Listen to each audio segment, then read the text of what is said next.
कामयाब, हम होंगे कामयाब, हम होंगे कामयाब एक दिन।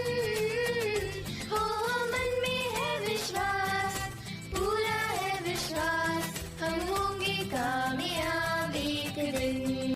सुप्रभात बच्चों और अभिभावक गण को मेरा प्रणाम, नमस्ते, गुड मॉर्निंग, सुप्रभात, सत श्री अकाल।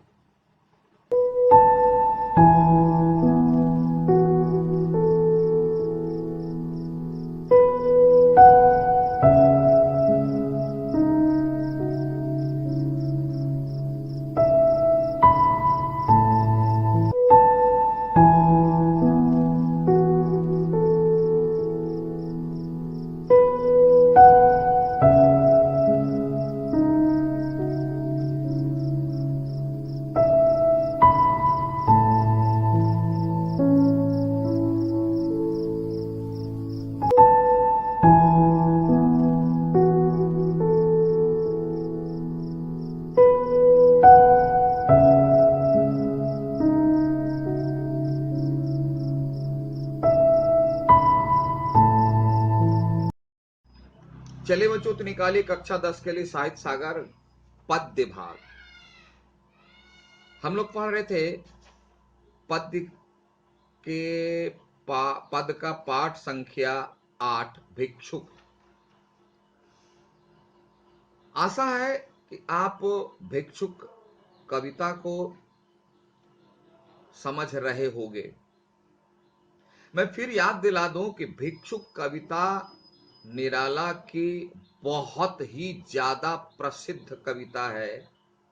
इसलिए है कि इन्होंने उस समय के भारत की असली, उस समय नहीं कहीं, इस समय भी है, आज भी है, भारत की सच्ची तस्वीर। क्योंकि जब तक भारत का एक भी व्यक्ति इस अवस्था में रहेगा, हम अपने आप पर गर्व नहीं कर सकते, और अगर करते हैं यह मिथ्या गर्व है। हमें ऐसा सोचना चाहिए, इस पर सोचना चाहिए। लेकिन उसी तरह एक और भी बात कवि याद दिलाते हैं कि हिम्मते मर्द मददे खुदा। व्यक्ति को अपने आप में भी हिम्मत, संघर्ष करने की क्षमता रखनी चाहिए। आत्मविश्वास, संघर्ष की शक्ति, हिम्मत, यह अगर टूट जाता है, खो जाता है, तो सब कुछ खो गया। इसको कहते हैं हिंदी में जिजीविषा। जिजीविषा मतलब जीने की इच्छा, जीने की लालसा। जिसमें जीने की लालसा होगी वह जीवन की समस्याओं से लड़ेगा, जूझेगा, संघर्ष करेगा। और अगर वह संघर्ष करेगा तो निश्चित है समस्याएं उससे दूर खड़ी होंगी और कोई ना कोई साथ देगा ही। यह प्रकृति का नियम है। और इसी को सरल भाषा में कहते हैं परिश्रम कीजिए। परिश्रम के अलावा दूसरा रास्ता नहीं है। जो आज हम लोग तीसरे छंद में पढ़ेंगे कि पहले छंद में हमने देखा उनकी स्थिति का वर्णन, दूसरे छंद में देखा एक तो कोढ़ उसमें खाज, यानी एक तो करेला ऊपर से नीम चढ़ी। एक तो भिखारी की स्थिति यह है और ऊपर से दो बच्चे भी साथ में हैं, पिता का दायित्व भी है। तो ऐसी स्थिति तक पहुंचाने का जिम्मेवार कौन है? तो उस जिम्मेवारी को कवि अंतिम यानी तीसरे छंद में कहते हैं। सुनिए, चाट रहे जूठी पत्तल वे कभी सड़क पर खड़े हुए। यानी ये दो स्थितियां तो बनती है। अब ये दोनों स्थितियों से और निचली स्थिति तक भी चली जाती है उस भिक्षुक की स्थिति। वह क्या है कि चाट रहे जूठी पत्तल, वे कभी सड़क पर खड़े हुए। हम लोग बहुत वैरायटी का खाना खाते हैं और बड़े गर्व से खाते हैं, ठूस ठूस कर खाते हैं और अपने परिवारजनों को, मित्रों को, स्वजनों को खिलाते भी हैं ठूस के। दो मेरी तरफ से तो एक मेरी तरफ से, उधर से दूसरा मित्र आएगा, बोले एक मेरी तरफ से। ये पेट है कि ड्राम है कि खेत है, फिर भी ठुसवाने के लिए तैयार आते हैं। दूसरी तरफ एक वह भिखारी है जो फेंके गए जूठे पत्तल में से कुछ दाने चुन चुन कर निकाल रहा है और खाने की कोशिश कर रहा है। आप लोग दावत में जाते हो जिसको कहते हैं प्रीति भोज, देखो कितने लोग भोज खाते हैं, ले लेते हैं पत्तल में, कितना छोड़ देते हैं और छोड़ने में प्राउड फील करते हैं, और सारे बटोर करके डस्टबिन में बाहर पत्तल में फेंक देते हैं। कितना गर्व है, मैंने तो ये खिलाया वो खिलाया, मीनू 100। अरे पेट में कितना खाएगा। बहुत लोग ऐसे हैं जो भूखे सो जाते हैं, नहीं भूखे मर जाते हैं, बहुत हैं। स्वप्न में भी वो खाना कल्पना नहीं कर सकता है वो। भिखारी की वही स्थिति है। और ऐसे फेंके हुए जूठे पत्तलों में से वह दाना चुन चुन कर निकाल कर खाने का प्रयास कर रहा है। वहां भी कंपटीशन है। क्या है कंपटीशन देखिए। और झपट लेने को उनसे कुत्ते भी हैं अड़े हुए। वह बेचारा जूठे पत्तल में से कई दिनों का भूखा भिक्षुक कुछ निकाल कर खाने की कोशिश कर रहा है, कुत्ता आंख दिखा रहा है, कुत्ता भौं भौं भौं कर रहा है, बोला हट, इस पर मेरा अधिकार है, तुम कहां से आ गया, तुम तो मनुष्य हो, तुम्हारी जगह तो अंदर है पंडाल में, रेस्टोरेंट में, तुम बाहर कैसे आ गया। ये बाहर जो फेंकते हैं ना, इस पर हमारा अधिकार है, जानवरों का, खासकर कुत्तों का। तुम कहां से आ गया। अब दोनों में झगड़ा हो रहा है। आप कल्पना कर सकते हैं भिखारी की क्या स्थिति है। जूठे पत्तल के दानों पर भी कुत्ता अड़ा हुआ है। अड़ा हुआ मतलब नजदीक जा करके आंख दिखा रहा है कुत्ता, उसको भौंक रहा है बहुत जोर से, डराने की कोशिश कर रहा है, चल हट, ये मेरे अधिकार की चीज है। वहां भी बेचारे को दो दाना नहीं मिलता है। यह स्थिति, यह है हमारी वास्तविक स्थिति कि कई दिनों के भूखे भिखारी पिता को, जिसके दायित्व में दो भूखे बच्चे भी हैं, तड़प रहे हैं, उसे हमारा समाज कोई नहीं देखता है, कोई देखने वाला नहीं। अगर गलती से पंडाल के सामने खड़ा हो जाता है तो उसको भगा देते हैं। और वह बेचारा जब जूठे फेंके गए जूठे पत्तल में से खाने की कोशिश कर रहा है तो बाहर में जो बहुत देर से वेट कर रहा है कुत्ता, वह भी खड़ा है, आंख दिखा करके गुर्रा रहा है, भौंक रहा है, बोले फेंका हुआ पत्तल ये मेरे अधिकार की चीज है, मेरे अधिकार क्षेत्र में तुम क्यों प्रवेश कर रहे हो, तुम्हारी जगह अंदर है। बेचारे को वहां भी नसीब नहीं होती। और झपट लेने को उनसे कुत्ते भी अड़े हुए, और अभी जिद पकड़ लिया है कि हटो यहां से। अब इससे नीचे की स्थिति क्या हो सकती है। जानवर भी उसे नहीं लेने दे रहा। यहां बहुत समझने वाली बात है कि जानवर, ये कुत्ते उसे जो नहीं लेने दे रहे, कौन है, ये हमारे समाज का एक ऐसा वर्ग है जो उसकी जिंदगी को ऐसे भी जीने नहीं देता। इसलिए इतने निम्न स्तर, इतने विदारक दृश्य को देख करके निराला चीख पड़ते हैं, चिल्ला जाते हैं, चीख निकल जाती है उनके मुख से, बोलते ठहरो। दो तरफ, एक उस भिखारी को भी और जो उसको इस स्थिति तक पहुंचाने में सपोर्टर है समाज के ये लोग, उनको भी।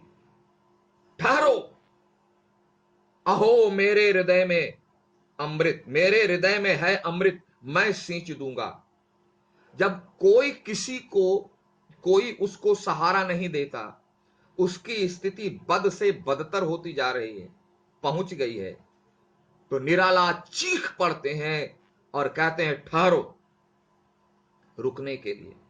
क्यों? अहो मेरे हृदय में है अमृत। मेरे हृदय मतलब निराला के हृदय में, ऐसे कभी कि मेरे हृदय में अमृत है। अमृत मतलब मौत को जिंदगी में बदल देने वाली चीज, मौत को जिंदगी में बदल देने वाली चीज अमृत। मृत्यु का नामो निशान नहीं। निराला जी कहते हैं ठहरो, मेरे हृदय में है अमृत, यानी मैं तुम्हारी ऐसी मृत्यु वाली स्थिति को अमृत में बदल दूंगा। वो अमृत मेरे पास है। मैं कहूं एक बात, आपके पास भी है, सबके पास है। क्या है? आगे देखिए। मैं सींच दूंगा। सींच दूंगा मतलब जिस प्रकार पौधे को अगर पानी ना मिले तो पौधा सूख जाता है, और अगर पानी मिलना शुरू करे तो पौधे हरे भरे हो जाते हैं, पत्ते फूल फल लगने शुरू हो जाते हैं। कमी किसकी थी? सिंचन की, जल की। कोई सींचने वाला नहीं था, पानी नहीं मिल रहा था, इसलिए पत्ते सूख गए, पौधे सूख गए, डालियां सूख गई, अस्तित्व समाप्त होने को है। निराला कहते हैं ठहरो, थोड़ा सोचो। हृदय में है अमृत, यानी उनके हृदय में, मेरे हृदय में अमृत है। वह अमृत कौन सा है? अभी बता रहे। मैं सींच दूंगा, यानी मैं तुम्हारी मृत्यु की तरह, सूखे पेड़ों की तरह जो जीवन है उसे मैं हरा भरा बना सकता हूं, हरा भरा बना सकता हूं, जिंदगी दे सकता हूं, मृत्यु जीवन में बदल सकता है। वो कौन सा अमृत है? निचली पंक्ति देखिए, अभिमन्यु जैसे हो सकोगे तुम। बोले ये अमृत है क्या? अंदर का विश्वास, अंदर का आत्मविश्वास, संघर्ष करने की क्षमता, अंतिम सांस तक संघर्ष करने की क्षमता प्राणपन से। इसलिए इन्होंने अभिमन्यु का उदाहरण दिया। अब अभिमन्यु का उदाहरण आपको याद होगा, उनके साथ क्या घटना घटी थी कि जब चक्रव्यूह रचा गया तो कौरवों ने अर्जुन को छल करके दूर कहीं भेज दिया, इसलिए कि अर्जुन ही पांडवों में से चक्रव्यूह का भेदन करना जानता था, और उसी समय चक्रव्यूह की रचना कर दी गई। अब पांडव पड़ गए फेरे में, संकट में, कि एकमात्र अर्जुन ही जानता है उसको में प्रवेश करना और उसे भेद कर वापस आना। लेकिन अर्जुन तो चला गया है दूर, किसी का पीछा करते हुए। अब चक्रव्यूह कौन भेदेगा? तो अभिमन्यु युधिष्ठिर के पास जाते हैं, बोले ताऊ मुझे आज्ञा दीजिए, मैं इस चक्रव्यूह को भेद दूंगा। आश्चर्य हो जाते हैं युधिष्ठिर कि तुम इतने छोटे बालक, तुम कैसे संभव है, पॉसिबल है?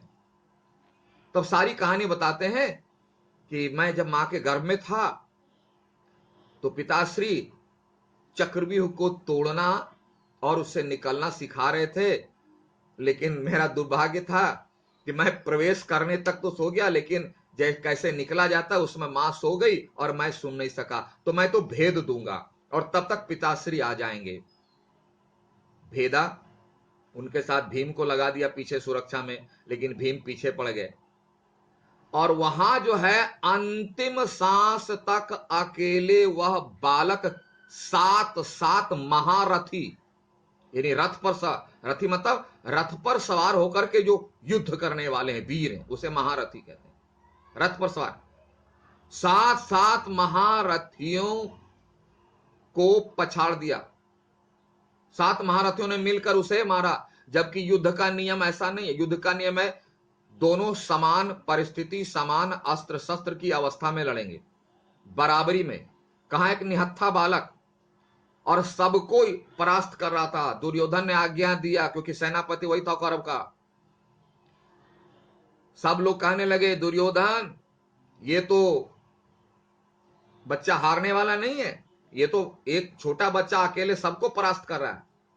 तब दुर्योधन ने आज्ञा दी कि इसे जैसे हो सब मिलकर मारो। बोला यह अनीति है, एक बच्चे पर सब मिलकर प्रहार नहीं किया जा सकता, वो भी निहत्थे पर। बोला छोड़ो सारी बातें, ऐसे ये मरने वाला नहीं है। और अभिमन्यु अंतिम सांस तक रथ के चक्र को लेकर भी लड़ता रहा। हां, शहीद हुआ, वीरगति को प्राप्त हुआ, लेकिन आज भी उसका नाम है। क्यों? एक ही कारण है कि अंतिम सांस तक विपरीत से विपरीत परिस्थितियों का भी सामना किया। ये अलग बात। तो क्या ऐसी परिस्थिति में पहुंचने वाले लोगों को निराला कहते हैं? क्या तुम अभिमन्यु जैसा बन सकोगे? मतलब अभिमन्यु के जैसा संघर्ष कर सकोगे? विपरीत से विपरीत परिस्थितियां आ जाए, क्या उससे तुम में अंतिम सांस तक लड़ने की क्षमता है? लड़ सकोगे? अगर लड़ सको तो यही अमृत है, यही अमृत है। और यही अमृत तुम्हारी जिंदगी का रास्ता बदल देगा। आज तो तुम्हारी जिंदगी मृत्यु के समान लग रही है, वह जीवन में बदल जाएगा। इसके लिए संघर्ष करने के लिए कटिबद्ध प्रतिबद्ध होना पड़ता है।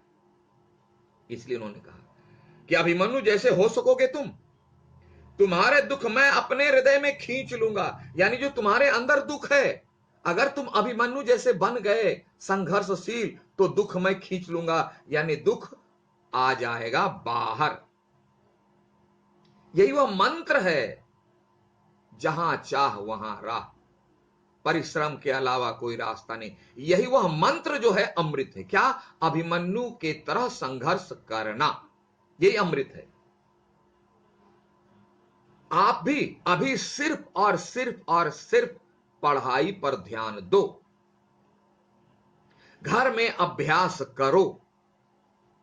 अभी मत सोचो कि वीडियो कॉलिंग से पढ़ाई कैसे होगी, परीक्षा होगी तो क्या होगा, कैसा रिजल्ट आएगा, फर्स्ट आएगा सेकंड आएगा। डोंट थिंक, सिर्फ मेहनत करते जाइए। जो भी परिस्थितियां आ जाएं, संघर्ष करना है अंतिम सांस तक। पीछे बैक नहीं होना, नहीं ऐसा नहीं होगा मां करके पछताओ। अंतिम सांस तक लड़ो, अंतिम समय तक प्रयास करो। यही वह मंत्र है जिसे निराला ने अमृत का नाम दिया। आत्मविश्वास, अंतिम सांस तक संघर्ष करना। तो एक तरफ भारत के नागरिक का वर्णन, भारत की स्थिति का वर्णन, दूसरा इस स्थिति तक पहुंचाने वाले समाज को जिम्मेवार ये है ना। देखो, दाता भाग्य विधाता से क्या पाते? ऊपर वाला और नीचे वाला। जब कोई सहारा नहीं है, तब अपने अंदर के इस आत्मविश्वास को, संघर्ष करने की अंतिम सांस तक इच्छा को जगाना है। वही जिंदगी के पेड़ को सींच देगा। वही अमृत है। वह थॉट, वह सोच, वह प्रतिज्ञा अमृत है। हम परीक्षा में पूछ सकते हैं, यहां अमृत का उदाहरण क्यों दिया गया, अभिमन्यु का उदाहरण क्यों दिया गया, अमृत किसे कहा गया? इसलिए कहते हैं कि बार बार ये वीडियो को बार बार चला करके देखो, समझो, पुस्तक सामने रखो। तो ये रहा आज की कविता भिक्षुक। उम्मीद है समझ में आ गई होगी कविता। और इसको फिर से देखो, पढ़ो, पुस्तक को सामने रख करके तो समझ में आ जाएगी।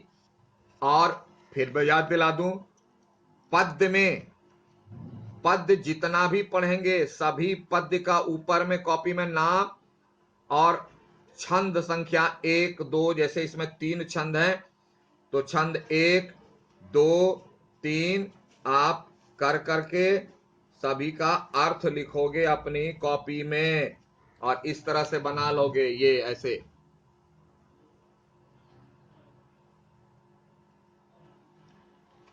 ठीक है, तो चलिए अब तब तक इसको पढ़िए, समझिए, और हम लोग फिर अगली कक्षा मिलते हैं। तब तक के लिए have a nice day, thank you.